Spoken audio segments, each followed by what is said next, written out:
This is me building a personal finance business in public. And how these videos are going to work is I'm going to help you reach your financial goals faster. And in this video, it's going to be all about the age-old question: do we save money or do we pay off debt with the money that we have? And it actually makes sense because I did this video from one of the YouTube comments, a community member, Elizabeth. Thank you so much. She left two. So first, let's just do what we said this video was going to be about first, right? So let's talk about this one. So in this video where I was talking about saving money and paying off debt came up. So she answered and said, for me, would rather pay off debt first, resulting in faster process to dissolve the interest and focus on building savings later. I know having savings is important. However, if I have a space available on a credit card, could use that in emergency. Would you do a show on why so many say savings first, debt second? Thanks, love the content. I appreciate you, Elizabeth. And yeah, I saw this and I was like, this is an amazing idea. I love that you called a show.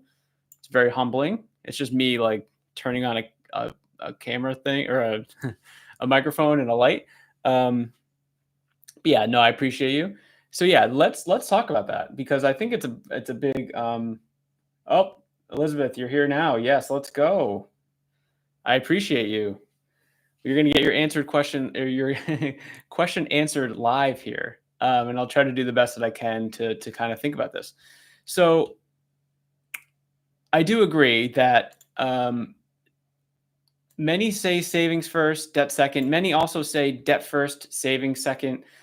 I don't think it's as binary as that. I don't think it's a black and white thing. I think there is like a messy middle area. So for us, it's about finding what that looks like for us. How I like to think about it is if you have a ton of debt to pay off and no savings, ideally in a perfect world, I'd love to figure out a way to do both, which sounds kind of crazy. So how can we pay at least our minimum payments of debt? And how can we start saving towards, like say, an emergency fund, right? So whether that's, again, I like the idea of if you have no savings, just start somewhere and just save. If you get paid weekly, $25. If you get paid every other week, $50. And that way it's like, let's save $100 a month. But let's talk about my order, I guess, that I would say like initially and then why, and then we can kind of go through it. So I think having a savings buffer is more important than speeding up your debt payoff. Now, the math here says pay off the debt, right? Because there is no really interest. I mean, you could have like a high yield savings account or something where maybe you're missing on an opportunity to save 4% or something like that. And typically debt payoffs, if you have a credit card, you're probably looking at 20 plus. A lot of times they're in the teens, right? So I'm sure a lot of people average like, I don't know, 14 to 20% on average for all of their debt, maybe. I just pulled that out of my butt, by the way. So, I don't have any data to support that. It's just kind of my feeling of talking to a lot of people with their personal finances and helping them pay off debt. So the analogy that I like to give is with the emergency fund. So, you know what? I'm going to try to draw this, and this is going to be horrendous. I just want everyone to be ready. So, all right, let's imagine your favorite video game. So I'm going to be this character here. Awesome. And he's going through some level. Okay, he's on a path. This is brutal. Wow. And pretend like your character has some sort of health bar. Okay. And right now we're running through the level. It's very, very full. We're doing great. We're loving life, right? And at the top or at the end of the level, there's some, I don't know, there's some mountain up here, right? And it's got this is horrendous, by the way. I'm so glad I did like accounting and not some sort of drawing or creative thing here. And there's some goal up here, right? So let's say this is the goal. And let's say the goal is that we want to become debt-free. We want to pay off all our debt. So this is the goal. In the video game, the health bar is the emergency fund. So we're going through the level. And if you guys can follow this, and we're going through the level, right? Everything's going fine. We're going through. And then all of a sudden, all this stuff comes out of nowhere. Oops. All this stuff comes out of nowhere, right, and starts attacking us or whatever. And now our health bar starts depleting, right? We're going down. We go over and there's some rock over here. I explain this a lot better when I don't have to draw it, by the way. So I apologize. We find some rock, right? So now we go behind the rock that's what you would normally do in the video game, right? So if you're being attacked, things are happening, everything's turning red and everything like that. Do you push forward and risk of, having your health bar go all the way down to 0? Or do you go behind the rock and you sort of hang out for a second and you wait it out? I don't know about you, but I normally go behind the rock, and I wish I could move this whole character here. Maybe. Yeah, let's go behind the rock. Let's bring our health bar. I can't do that. Okay. So the emergency fund, this is a very long way of me saying the emergency fund is a way to, if these things are all the challenges that we have in life, these red arrows, so unexpected expenses and all these things that come up, and I don't know, let's say you work like hourly and for some reason, and then your paychecks are less like in a week and it kind of messes up your finances, something like sort of an outside force or an outside factor. Think of like COVID as an example of like something that is intruding on our life that we didn't really expect to happen. The emergency fund, what it allows us to do is hide behind the rock and hang out. Even if we're not making forward progress, we're not making backward progress. And I think that's more important, is not making backward progress. So in your comment, you mentioned like, okay, if you have space available on a credit card, you could use that in emergency. And I get the concept, but I think if you're trying to pay off debt faster and then you have to go into more debt, I think that's like, if that's the backup plan, I think for me, that's why I'd rather have some sort of emergency fund, some sort of savings, and hopefully be able to do both at the same time. But if you can't, I would maybe do minimums and then, save some extra money. That way, when that inevitable emergency thing comes up, the unexpected expense comes up, you can go behind the rock because you have your emergency fund. And we're going to talk about how much I think should be in an emergency fund in a second. But yeah, so Elizabeth, if you're still here, does that terrible drawing analogy kind of make sense? Because yeah, I just think that if you want to, pay off your credit card debt, imagine going 1 month, 2 month, 3 month, and everything's going great, right? You're making progress. Boom, boom, boom, boom, boom. What about the debt our hero is carrying, which is slowing down speed? Yeah, interesting. Okay. Yes, we'll talk about that in 1 second. So yeah, see, you know what? This is why this community is great, because I never envisioned this character. What are we going to do here? To have a backpack on with debt. So that's great. So we'll talk about that in a second. So imagine like you're going through. Oh God, the drawing tool. So imagine we're going through here, right? You make progress 1 month, and then 2 months, and then 3 months, and then these things happen, and now you didn't make the checkpoint, and you have to go all the way back to here again, and you have to start that process all over again. I've seen it so many times where people are paying off the debt, they're making great progress, and then some big thing out of nowhere happens, and they lose those 3-4 months, and it's really deflating to kind of go back to the start and have to go all over again. So at least what the savings does is, like, you're moving 1 month, 2 month, 3 month, you get attacked. Okay, we don't move forward, we hide behind the rock, but we don't also go backwards. And I think that's very, very helpful as well. Delicate balance. I think unfortunately, that's like the answer. Is like, there really isn't an answer, but it is a delicate balance. It's a dance. So to your point, yeah, the debt, that they're carrying on their backpack, such a cool. I'm definitely adding this to the analogy, by the way, Elizabeth. I'm absolutely stealing that. And yeah, so I think that's a great thought. And I think the thought that I'm having is like, okay, we start here at month 0, and then we go 1 month, and hopefully we were able to throw out something from the backpack, right, on month 1, and then we go through it again, and then we get to month 2, and then hopefully we're able to throw out something else. So the backpack keeps getting slightly lighter. So that's kind of the thought process behind it. And then, like I said, in month 3, if something hits the fan, right, and we're like, oh my gosh, I can't pay extra money towards my debt. I can't throw something out of my backpack this month. I just need to run behind this rock. It's like, okay, we stay here. We don't get lighter, but we don't get heavier, because when we go back to the start, we get heavier again. So I hope that this drawing like a 5-year-old could do was helpful to kind of explain that. But if you have any follow-ups, you're here now, just let me know, or obviously you can leave another comment. So I appreciate you. I'm going to say thanks. Great analogy with the backpack. No one else is going to understand that if they read that comment. So that's why you have to watch these videos, guys. Okay. All right. Your next question. Ooh, yeah. Love the stadium and seat image. We'll remember that when spending my next dollars. Yes. So what she's referring to in this video here, I talked about an analogy where, oh God, is he going to draw again? I think so. Where we should be thinking about our money like it has an assigned seat, okay, in our bank account, wallet, whatever you want to say. So the analogy I gave is like, let's pretend, I don't know, let's pretend Taylor Swift's doing a concert, right? There she is. There she is. Hair. I don't know what happened. Yellow face, I guess. Okay. And there's all these, little seats all around her, right? Great. Here's section 314. No one wants to be up here. It's the nosebleeds.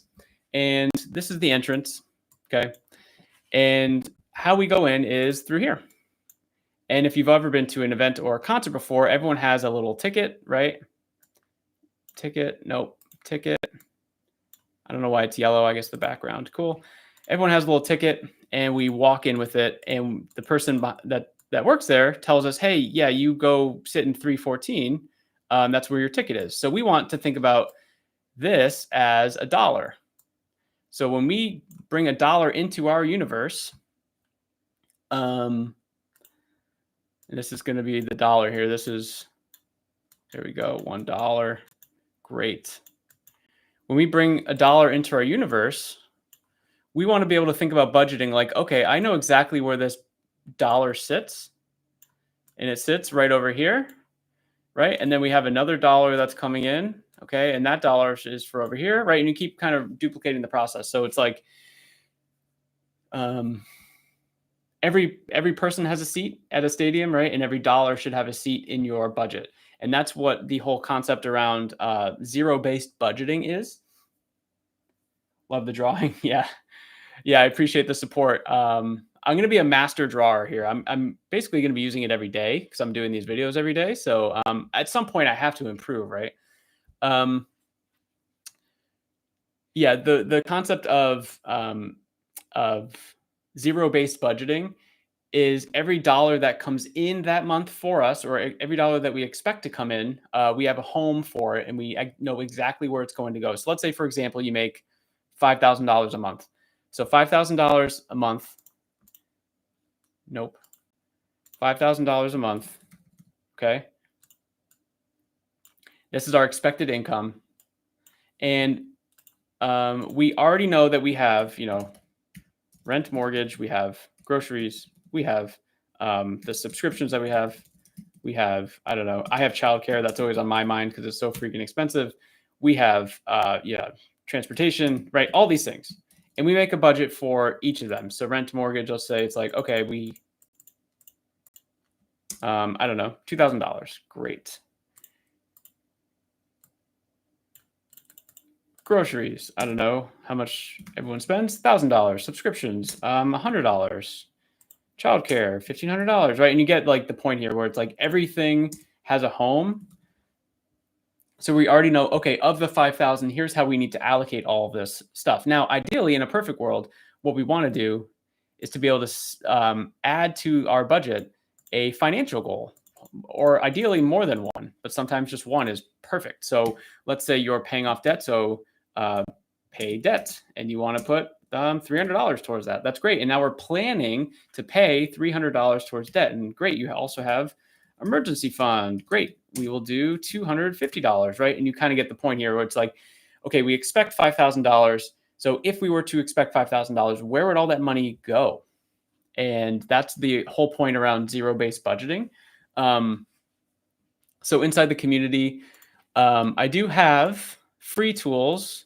It is this link they're tracking. So it's a budget template, a debt payment calculator, a net worth calculator, and an emergency fund tracker. Those are spreadsheets and they're completely free. The thing is, I am going to stop updating them because I've worked on a software called Wealthway, which I'm not logged into yet. Let me just log in here.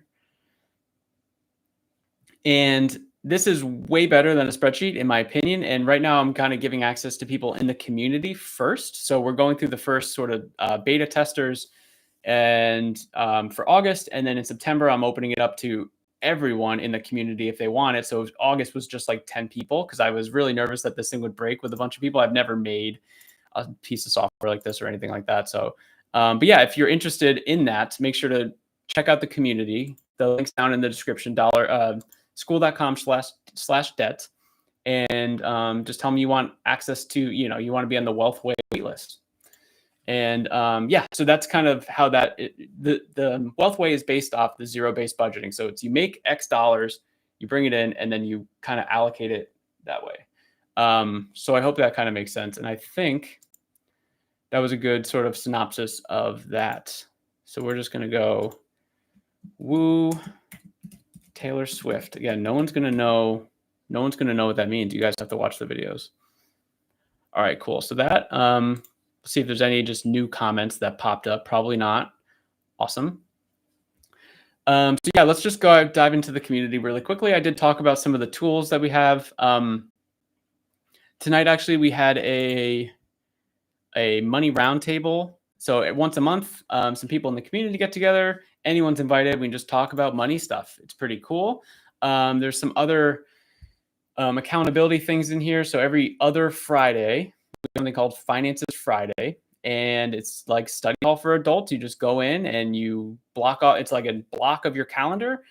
And you just sit there and you work on whatever you want to work on. It hopefully is personal finance stuff. But really, at the end of the day, I don't care. And it's just a time to like, life's hard, right? So if you could block an hour of your week to get something done, I just think that's really, really productive.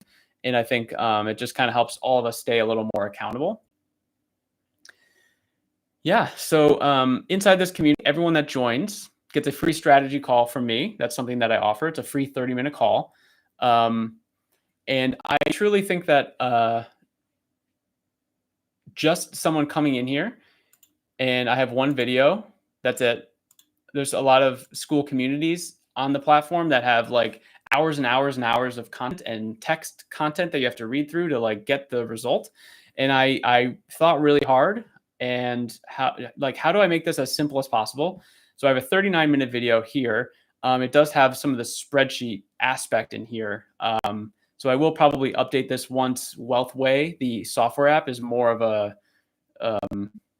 I've had it tested and like people have tried it out and given me great feedback, which I've already gotten already. And maybe I'll update this process of what you need to do essentially to come in. And I talk about the power of $100.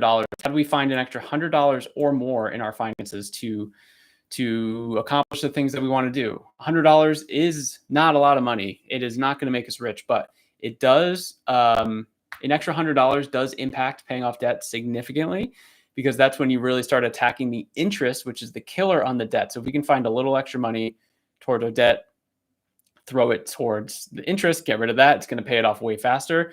And even saving money, again, there's not really a benefit. There's a very small interest benefit to savings if you're like optimizing it in the right account, whatever. That's not important. The more important thing is that you're just starting a habit or you're building a habit, because eventually $100 a month turns into $200 a month, turns into $500 a month, and then you're really cooking with gas. So it's just about the habit building. How do we stack up those habits? So yeah, that is going to be the live stream. I'm going to keep this around 20 minutes today. And Elizabeth, if you're still on this, I really appreciate you answering the questions in the community. Guys, make sure I'm doing this daily. And I want to provide as much value as humanly possible. I'm doing these as live streams because it's hard to fake a live stream, right? It's just me just chatting and doing terrible, silly drawings here. It's really hard to fake that. So if you like that, I think you're going to love joining the community, hopping on that free strategy call with me, and we can kind of see how the community can help you move forward with your finances. All right. So I will see you guys tomorrow night. Have a good one. Thank you guys.